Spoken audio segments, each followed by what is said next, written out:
grab your cup of coffee because you will enjoy the next two speakers this morning. I will be coming back at 10:30 service, but I am so honored this morning to present or introduce my daughter.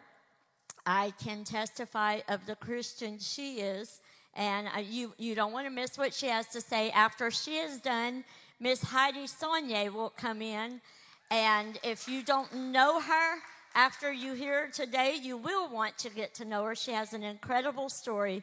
She is a beautiful Christian mother who's fought hard to get where she is. So, welcome Eden LeJeune self this morning. Yay, me! So good morning and happy Mother's Day. I'm thankful and honored to be sharing this time with Heidi Sonnier.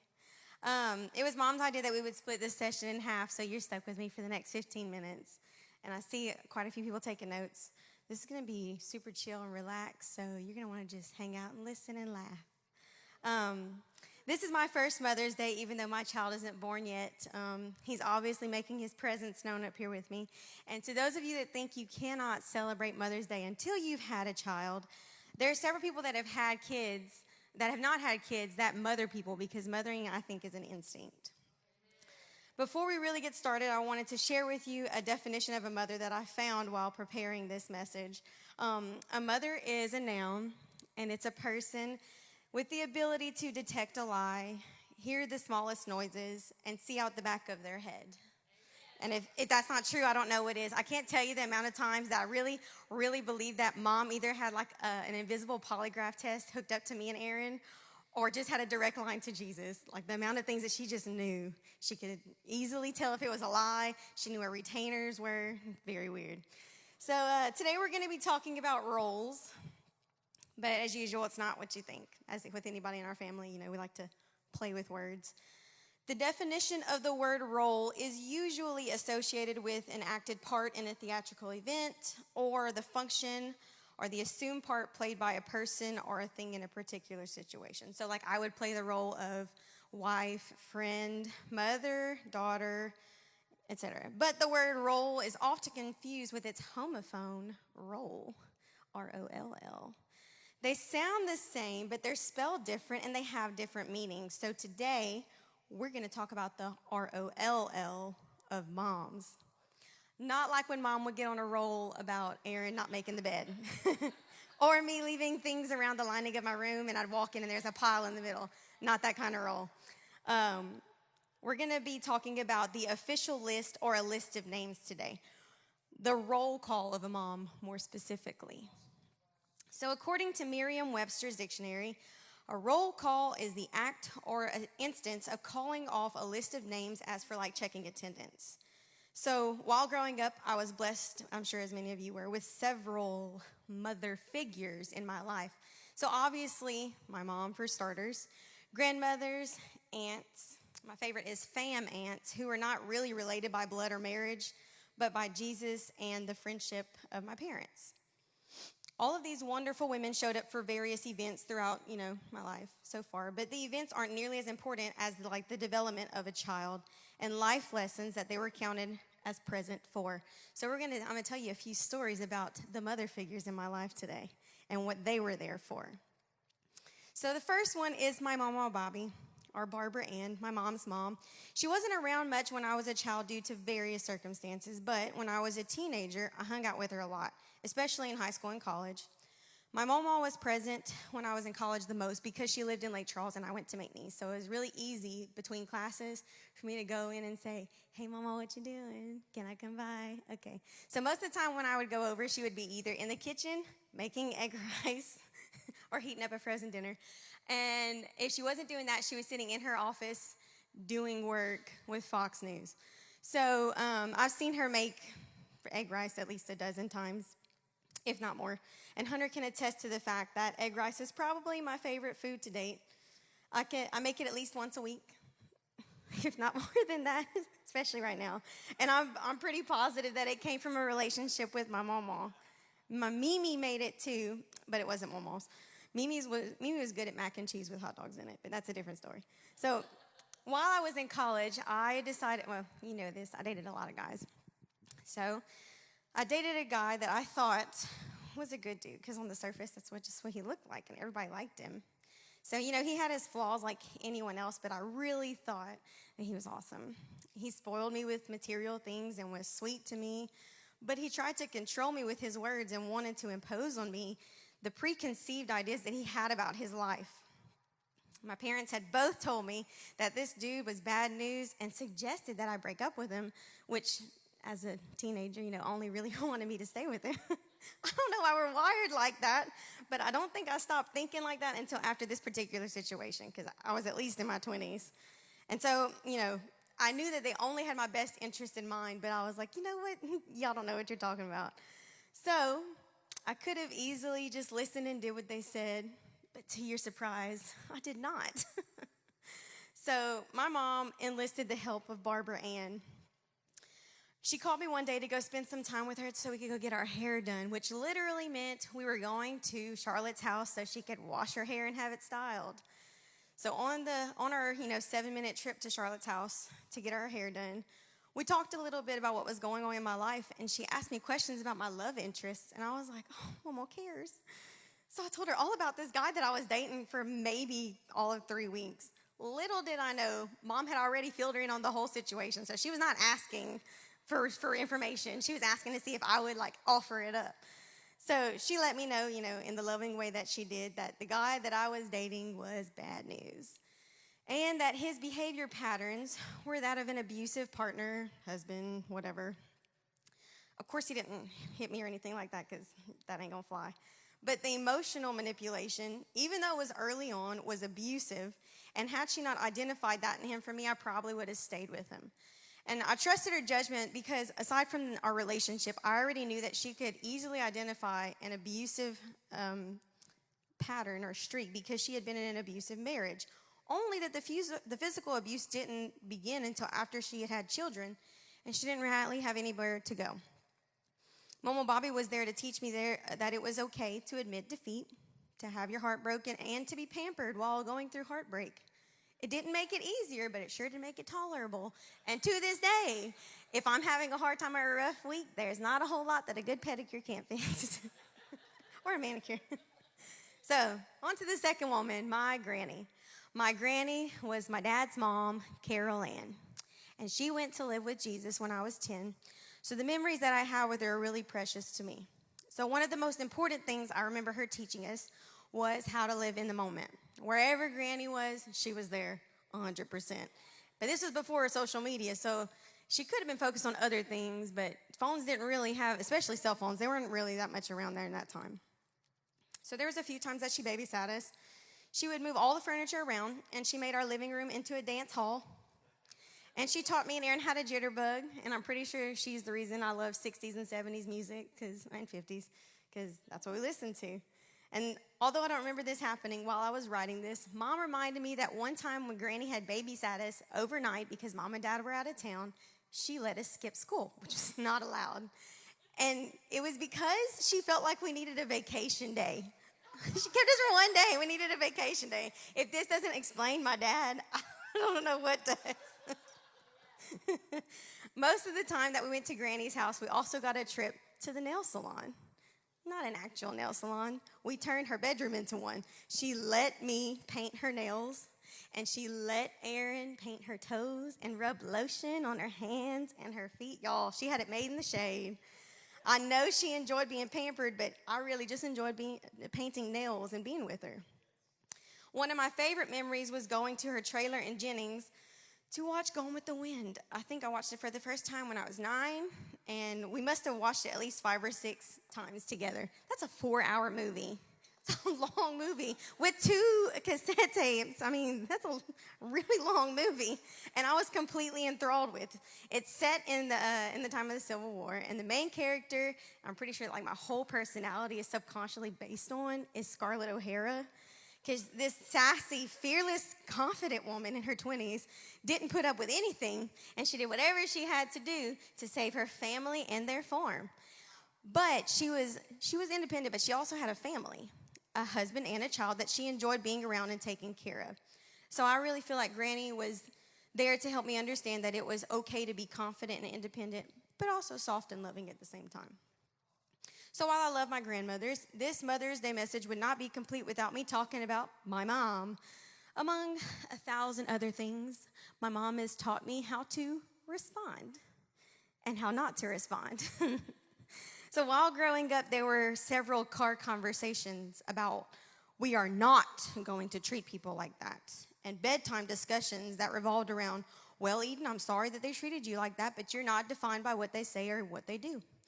My mom was there for several life lessons about treating people decently, regardless of the things that they put you through. One of the first real tests came when I was teaching pre-K. At 23 years old, I was complaining to my mom about how mean people were being. 23, I was an adult-ish. Although I wasn't being treated fair by the teachers in my grade, I would call my mom, and she would reassure me that I was doing the right thing by remaining calm and keep on keeping on. And Mom would stay on the phone with me through the whole hour of nap time while I cried about the people that made me feel like a failure or a fake because I had hard days. And she didn't tear down those people or their character and go find out them and say, I can't believe you're treating my baby like that. In fact, she'd come to my classroom to cheer me up right after she had fussed at me and give me a really stern pep talk about how I was giving too much weight to these people's opinions, and they didn't even matter. So just the presence of my mom had always given me peace and confidence, especially during a tough time. Mom taught me how to respond to situations that seemed impossible, and she was fearless in the face of a lot of obstacles, and she modeled to me how to handle them with dignity and grace. When I was a sophomore in college, I had one of my first upper-level classrooms for my education degree. And in the first class, on the first day of the semester, the professor walked in and gave us all a syllabus. And it was really thick, and it had all the dates and all the due dates, all the assignments, all the group projects, all the tests. And I remember I left that class, and I didn't talk to anybody, which is not like me. And I walked straight to my car, like tears were running down my face, and I was so mad. And I got to the car, and I was like, Mom, I just need to talk to you right now. There's no way I can complete all this work. It's too much for me to handle. I'm not going to have any free time. I'm not going to go on dates, and I'm sure not going to be able to be involved in any ministry at church. Just look at all this mess that I have to do, Mom. And she, on the phone, calmed me down. She said, you know, Eden, they do things like this to see who's serious about their career and who isn't. If you're going to be a teacher, you're going to do this, and you're going to do it well. You're going to take it one step at a time, and you are going to graduate. And when you get your degree, no one's going to ask you what you made in that class.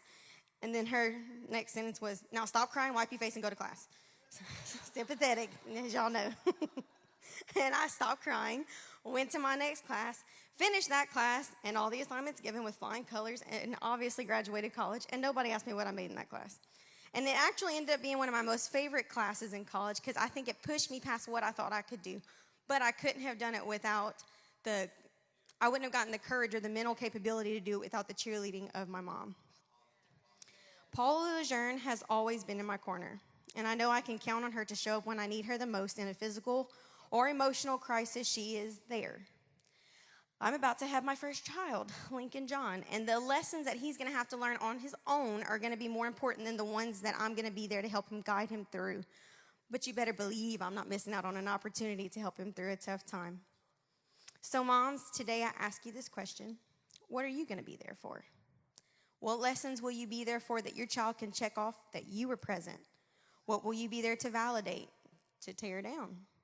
I challenge you to be there through the good times and the hard times with your children. Show them how to navigate through the unfair times that life throws at us inevitably, and show them how to find happiness in the middle of it all. So thank you for your time. I hope I encouraged you or at least made you laugh. Next up is Heidi Sonnier.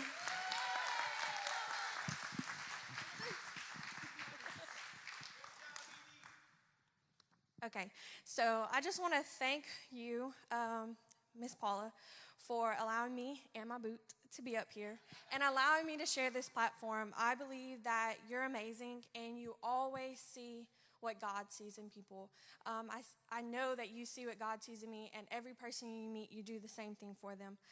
Also, I want to applaud Eden on some great storytelling. I will tell you that she shared her stories with me last night, and I did not laugh. I cried, because you'll learn that when you become a mom, it's a little bit easier to cry. And I'm not going to tell you today any stories about motherhood from my own experience because I think you might be scared for my children. So anyways, it's Mother's Day. It's one of my favorite holidays, not because people celebrate me, but because I get to celebrate the amazing task God trusts me with. I really want to encourage others, especially mothers, to have bold and unwavering faith in God. So today, I just want to encourage you. Right now, it's a crazy time in our world, and we may think that our little problems that we're facing don't compare to the problems going on, but they do. God doesn't weigh our problems on a scale and say, well, Karen's problems seem a little heavier today, so I'm going to answer hers instead of Becky's. He doesn't do that. That's not how he rolls. So with that being said, we'll talk about a few women in the Bible. First, we're going to discuss Sarah. Abraham is mentioned to be the father of many nations, but Sarah was a part of that plan. She was to be the mother of nations, so how fitting to discuss her on Mother's Day. If we look in the scriptures, Sarah goes through some crazy stuff. She travels with Abraham and Lot to different locations. She watches her husband build some altars. And if you think things weren't a little crazy, her husband lies and says that she's a sister to Pharaoh's officials, and she's taken by the Pharaoh. And then God sends disease to the Pharaoh to let him know, hey, you're taking someone's wife. And then she's released, but she's having trouble having some kids, and so she tells her husband to sleep with her slave. I'm just letting you know, I would never. Never. But what I really want to focus on is the promise that God gives Sarah. Yeah, that's funny because not going down. In Genesis 17:15-16, he tells Abram the promise. God also said to Abram, as for Sarai, your wife, you are no longer to call her Sarai. Her name will be Sarah, and I will bless her and will surely give you a son by her, and I will bless her so that she will be the mother of nations, kings of people that will come from her. And then later in Genesis 18:10-15, there was 3 men, and so the 3 men come to talk to Abraham, and Sarah's like cooking in the kitchen, and she's listening, like she's eavesdropping. And this is her response. It says, then one of them said, they're talking to Abram, I will surely return to you about this time next year, and Sarah, your wife, will have a son. Now Sarah was listening at the entrance of the tent, which was behind him. Abraham and Sarah were already very old, and Sarah was past the age of childbearing. So Sarah laughed to herself as she thought, after I'm worn out and my Lord is old, will I now have this pleasure? And then the Lord said to Abraham, why did Sarah laugh and say, will I really have a child now that I'm old? Is anything too hard for the Lord? I will return to you to the appointed time next year, and Sarah will have a son. Sarah was afraid, so she lied and said, I did not laugh. But he said, yes, you did laugh. Wow. So Sarah laughs. Raise your hand if you've ever been told something by God or was given a promise and you laughed. Be honest. I mean, I have. But God cared so much about Sarah's response that he spoke. This doesn't happen often in the Old Testament, but he put her in her place. She lied and said she didn't laugh, and he was like, oh, yes, you did.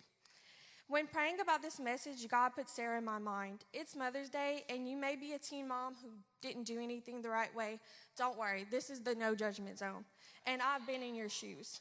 You may be the mother that is raising teenagers right now, and you feel like the culture and your child is fighting you head on every single day. You may be the mother with grown children, and you did the best you could, but unforeseen things are happening. And you may be the woman who longs to be a mother, but you've yet to see the results you so desperately want to see. But what has God promised you? One of God's promises to me is that he would save my family. Days have been hard. There are days when things happen and I want to laugh and say, God, really? You sure? You sure you promised me? I'm just not hearing things. God promised you that? What has your response been? When we laugh, God might not audibly speak, but he says, yes, you did laugh to your response. When Sarah answered God, she was afraid because she had laughed. We see that her response changes, though, from mockery to fearing God. Later in Scriptures, Hebrews 11:11 to be exact, it states, by faith, even Sarah, who was past childbearing age, was enabled to bear children because she considered him faithful, who had made the promise. We see the change in her response right here. The verse says, by faith, and she considered him faithful.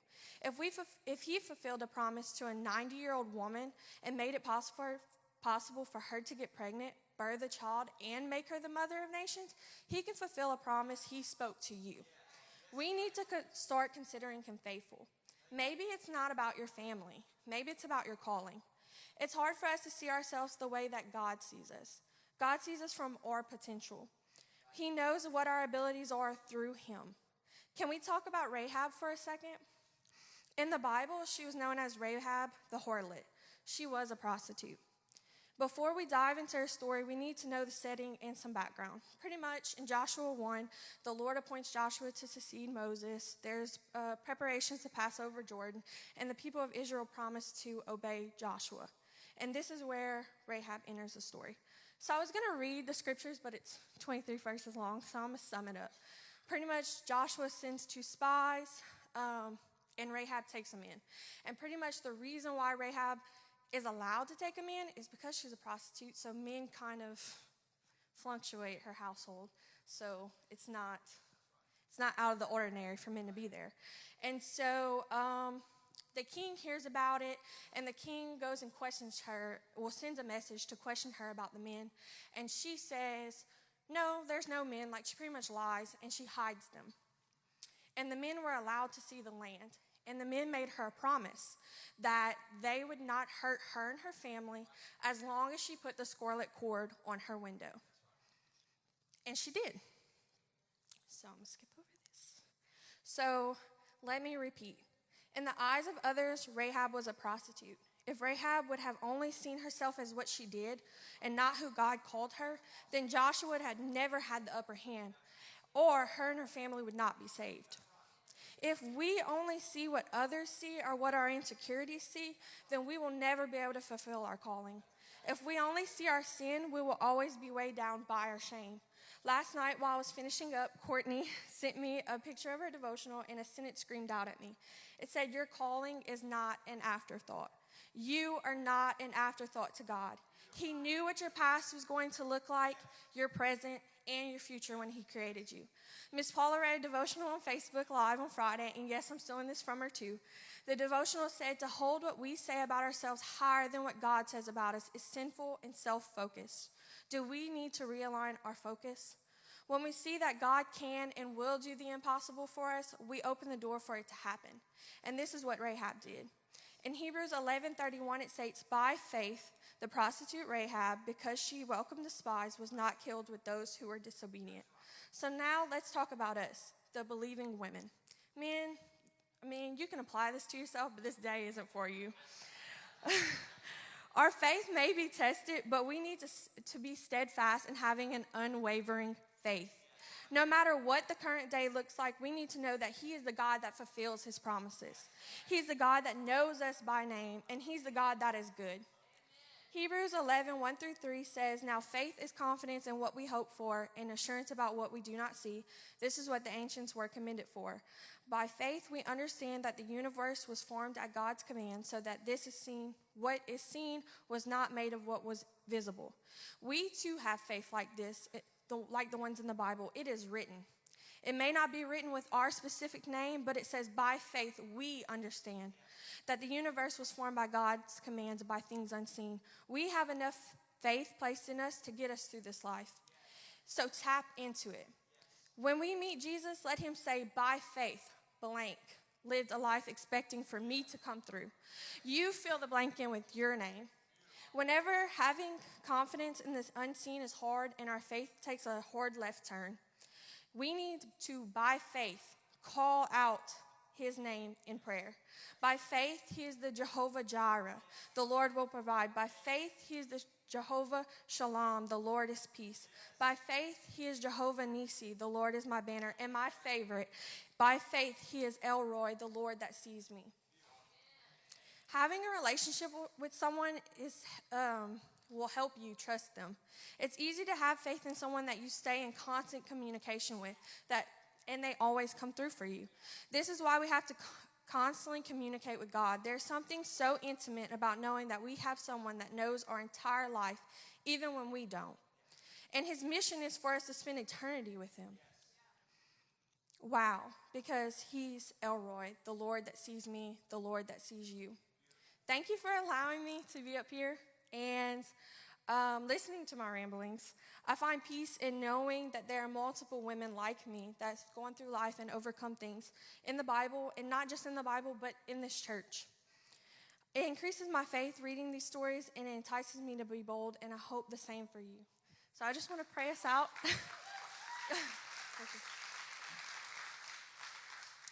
Lord, I just thank you for this day. God, I thank you, Lord, for your grace and your mercy. Jesus, I pray for every woman in this room, Lord. I pray that they would see the title that you have placed on their life, Lord, and the importance of what they're doing. That's their first ministry, God. Lord, I pray that you, Lord, would entice them, God, that these words would soak in, God, and they would be bold and have unwavering faith whenever they face the unknown. Jesus, I thank you and I love you in Jesus' name. So we'll be back at 10:30 for Miss Paula.